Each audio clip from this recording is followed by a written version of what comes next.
Hello दोस्तों, आज हम बात करेंगे डायबिटिक पेशेंट में यूरिनरी ट्रैक्ट इन्फेक्शन से बचने के लिए क्या क्या कर सकते हैं। पेशाब की नली का इन्फेक्शन डायबिटिक पेशेंट्स में काफ़ी ज़्यादा होता है, काफ़ी ज़्यादा कॉमन होता है नॉर्मल लोगों के कंपैरिजन में। पर इससे बचने के लिए कुछ इंपॉर्टेंट टिप्स पर आज बात करना ज़रूरी है ताकि डायबिटिक लोग इस इंपॉर्टेंट प्रॉब्लम, कई बार जानलेवा प्रॉब्लम से अपने आप को बचा सके। टॉपिक पर जाने से पहले जो लोग हमारे चैनल पर नए हैं उन्हें रिक्वेस्ट करूँगा कि चैनल को सब्सक्राइब करें, वीडियोस को लाइक करें, शेयर करें, फॉलो करें, कमेंट करें, पूरा देखें। टॉपिक इंपॉर्टेंट है, इसे एंड तक देखिएगा। चलिए शुरू करते हैं इंपॉर्टेंट वीडियो।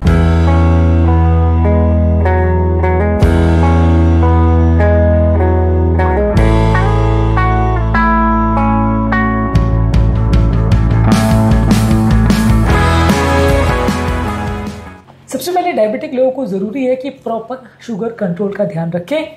शुगर कंट्रोल एक बहुत इंपॉर्टेंट फैक्टर है जिसकी वजह से इन्फेक्शन ज्यादा होता है। डायबिटिक पेशेंट में सबसे ज्यादा इंपॉर्टेंट चीज जो है जिसकी वजह से इन्फेक्शन ज़्यादा होते हैं वो ये है कि जब पेशाब में ज़्यादा शुगर जाता है तो वो यूरिनरी ट्रैक्ट में बैक्टीरिया के ग्रो करने के लिए एक अच्छा मीडियम बनता है जिसकी वजह से कीटाणु वहाँ ग्रो करते हैं। तो यदि आपका ब्लड शुगर लेवल अच्छे से मॉनिटर और मेंटेन है और यूरिन में शुगर ज़्यादा नहीं जा रहा है तो कंपेरेटिवली आपका इन्फेक्शन होने का चांस कम हो जाता है। डायबिटीज़ की मेडिसिन, डाइट, एक्सरसाइज, ये सारी चीज़ों से इन्फेक्शन का रिस्क कम होता है। हालांकि डायबिटीज़ के लिए दी जाने वाली एक दवा SGLT2 इनहिबिटर जैसे डेपाग्लिफ्लोजिन, एम्पैग्लिफ्लोजिन, ये दवा से कम डायबिटीज़ होने के बावजूद भी शुगर यूरिन में जाता है क्योंकि दवा का काम करने का तरीका ही ये है कि एक्सेसिव यूरिन में शुगर निकालता है, बॉडी का एक्स्ट्रा शुगर यूरिन में निकालता है। इस दवा के साइड इफेक्ट में भी सबसे कॉमन ये यूरिनरी ट्रैक्ट इन्फेक्शन यानी पेशाब में जलन ही है क्योंकि ये दवा भी यूरिन में शुगर निकालता है और इसकी वजह से भी डायबिटीज़ ना होते हुए भी व्यक्ति को इन्फेक्शन हो सकता है। तो यूरिन में जब भी शुगर जाएगा तो इन्फेक्शन होगा। तो अगर आप ये दवा पर है तो ठीक है, अलग चीज़ है, इन्फेक्शन का रिस्क फैक्टर हो जाता है। पर कोशिश ये करिए कि यूरिन में अदरवाइज शुगर ना जाए क्योंकि यूरिन में शुगर जाना वैसे तो नुकसानदायक नहीं है अगर ये दवा आप ले रहे हो तो, पर डायबिटीज़ की वजह से नुकसानदायक है। डायबिटीज़ की बीमारी की वजह से यूरिन में शुगर जा रहा है बगैर दवा के तो नुकसानदायक हो सकता है और उसमें इन्फेक्शन का रिस्क ज़्यादा हो सकता है। इसके अलावा ज़्यादा मात्रा में पानी पीजिए। ज़्यादा पानी पीने में आपका फ़ायदा यह है कि ये सारा जो शुगर या जो सारे कीटाणु वहाँ पे रहते हैं वो फ्लश आउट होते रहेंगे। तो आपको कोशिश करने के लगभग 2 से 3 लीटर पानी डेली पीना है और पानी पीने में कोई चाय, कॉफ़ी, कोल्ड ड्रिंक या शुगर वाले बेवरेजेस का प्रयोग मत करिए, सिंपल पानी का ही प्रयोग करिए। ज़्यादा शुगर वाले पेय पदार्थ जो आप लेंगे तो ब्लड शुगर लेवल्स को बढ़ाएंगे और इससे यूरिन में शुगर ज़्यादा जाएगा, इन्फेक्शन का रिस्क ज़्यादा होगा।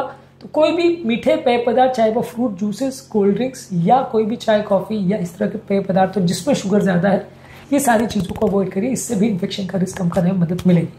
इन्फेक्शन को कम करने के लिए या यूरिनरी ट्रैक्ट के लिए कौन कौन से खाद्य पदार्थ अच्छे हैं या बुरे और क्यों वही वर्क करते हैं, ये सारी चीज़ों पर हमने अलग से वीडियोस किए, इनको जरूर चेकआउट कर लीजिएगा। इसके अलावा आपको कोशिश करनी है कि जेनिटल एरिया में यानी पेशाब के आसपास के जो एरिया है वहाँ पे इन्फेक्शन ना हो।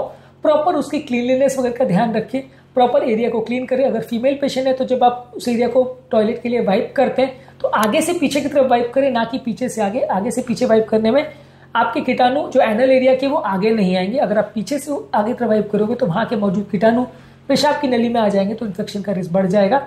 इसके अलावा आप बहुत ज़्यादा हार्श केमिकल्स और सोप्स का प्रयोग मत करिए। सिंपल अनसेंटेड सोप्स और सोल्यूशन से ही अपने जेनिटल एरिया को क्लीन करें तो ज़्यादा अच्छा है।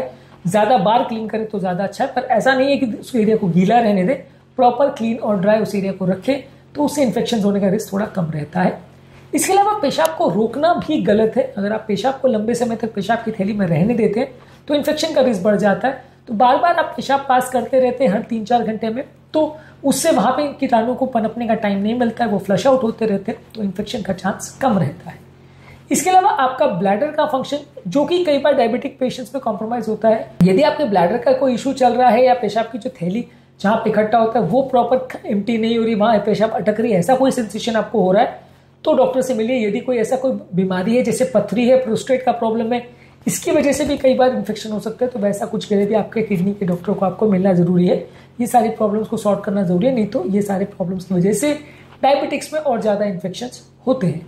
इसके अलावा कोई भी इरिटेंट सोल्यूशंस या प्रोडक्ट्स, सोप्स, स्प्रेज या डाउचेस का प्रयोग मत करिए, इससे इन्फेक्शन का रिस्क बढ़ेगा। ये केमिकल्स वो एरिया को इरिटेट करते हैं जिससे उल्टा कीटाणु और बढ़ जाते हैं और ये सारी चीज़ें वो एरिया को सैनिटाइज करने से या उसके कीटाणु को मारने के बदले आपको उल्टा नुकसान पहुंचाते हैं और उल्टा इन्फेक्शन का रिस्क बढ़ जाता है।